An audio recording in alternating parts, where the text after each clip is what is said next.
Sejam bem-vindos ao canal El Mendonça. Neste vídeo faremos a exposição Idade Média Cristã de 590 a 1517. Estaremos baseados em Bruce Shelley, autor do História do Cristianismo, uma obra completa e atual sobre a trajetória da Igreja Cristã desde as origens até o século XXI, traduzido por Juliana Neidhardt, publicado pela Thomas Nelson Brasil. O Ocidente pós-Roma Imperial estava em caos.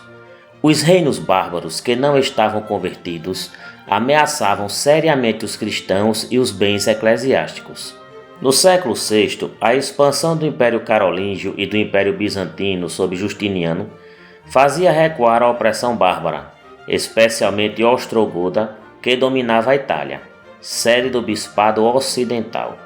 O reino ostrogodo estava um pouco habituado com a educação cristã, havia refinamento nos costumes e não hesitaram em abandonar o arianismo a favor da ortodoxia católica. Em 535, acusando os ostrogodos de estarem sob uma disputa interna que não era reconhecida pelo Império Bizantino, Justiniano I, que provavelmente estava imbuído com a ideia de retomar a Itália para refazer o antigo Império Romano unificado, decidiu intervir e começa uma série de invasões. A guerra foi cruel para os ostrogodos. Havia um sentimento de reconquista da parte dos bizantinos e toda a Itália foi definitivamente tomada em 554, sendo que os últimos focos de resistência se deram em 562, sendo o Papa da época João III. Sob o domínio bizantino e com Roma sendo uma região anexada e sem seu fator político, o bispado ainda lidava com a pandemia de peste. Em 568, a Itália é invadida pelos lombardos. Em 572, o Império Bizantino conseguia segurar apenas Ravenna e Roma, muito devido sua frota naval. Na década de 590, assume o bispo Gregório, que se coloca aliado aos bizantinos e é a autoridade confiada para resistir aos lombardos e comunicar fielmente as ações. No entanto, Gregório tinha a simpatia de Teodolinda, proeminente figura lombarda, que foi casada com 2 reis lombardos consecutivos e que tinha a intenção de cristianizar o reino a favor do catolicismo.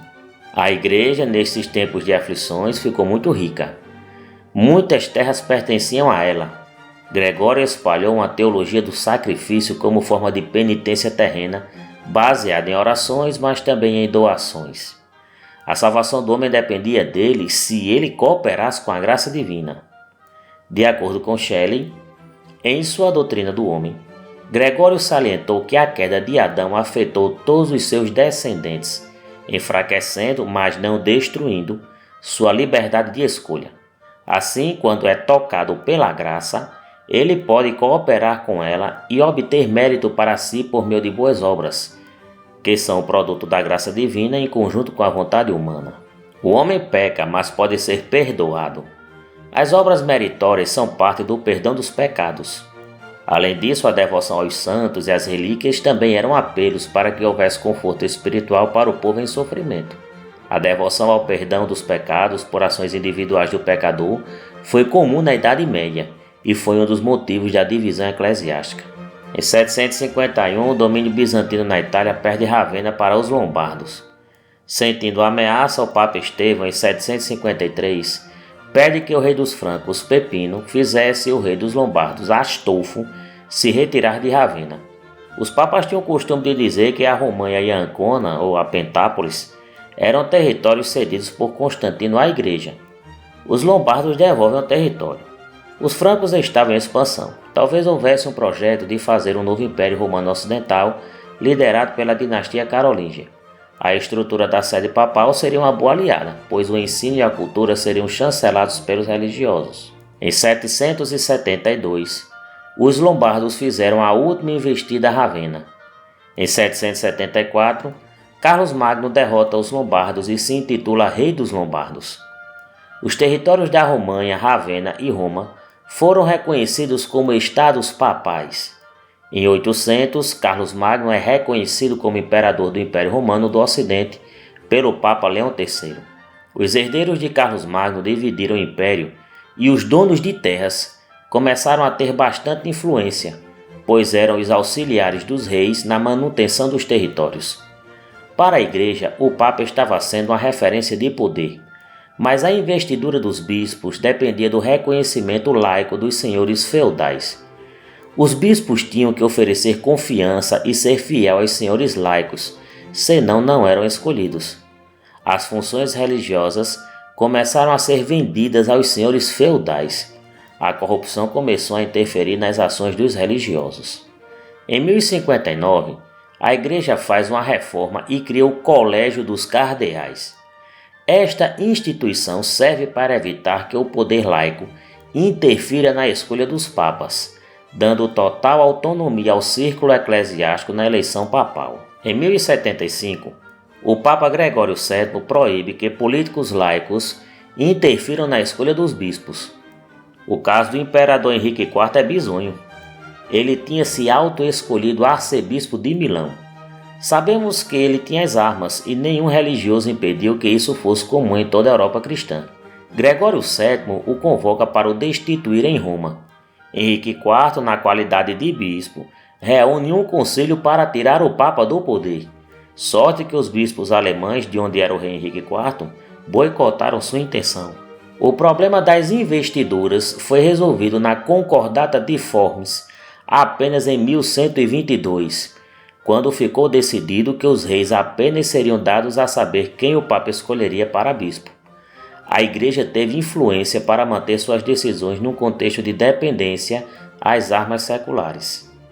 Para que houvesse uma fundamentação do direito entre os papas e os leigos, foi criado o Código de Direito Canônico em 1140, uniformizando papas e padres, príncipes e camponeses.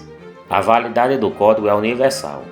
A base racional legal era uma novidade no mundo medieval, o que deu prestígio ao papado como sendo instituição reconhecida no mundo cristão e modelo para os reinos medievais defasados por leis baseadas em costumes que eram facilmente corrompidas.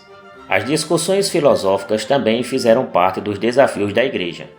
O platonismo valorizava as finalidades eternas e repudiava o materialismo. O mundo material, concreto, era imperfeito, e apenas o mundo das ideias eram perfeitas. O aristotelismo, filosofia materialista, dizia que poderia haver uma inter-relação com o mundo das ideias e a matéria. Para o aristotelismo, o mundo material é passível de perfeição.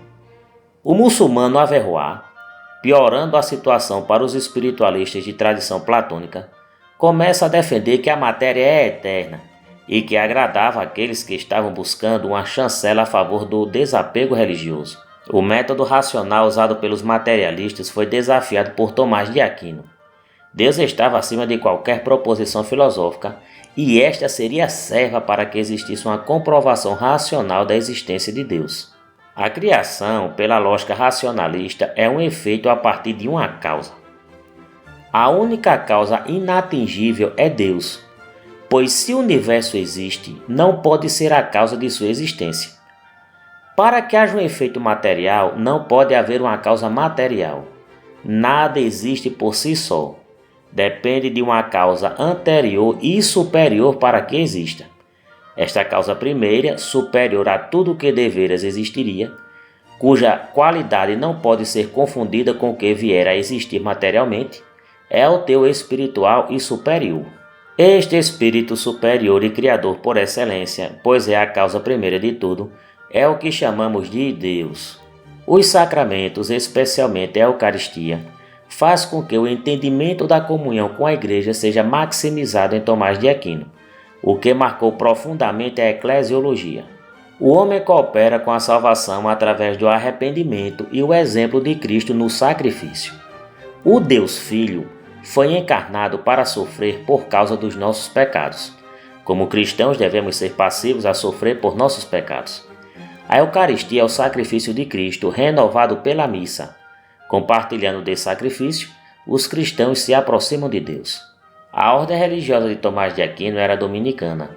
Várias ordens religiosas surgiram na Europa nesse período. Os beneditinos no século VI. Havia também os franciscanos. Estas ordens eram entusiastas da pobreza. Influenciaram bastante a igreja medieval que a correlacionava, pelo menos teoricamente, com o sofrimento de Cristo e o desapego aos bens materiais. A instituição eclesiástica estava preocupada com o aumento do poder dos reis a partir do século XIV.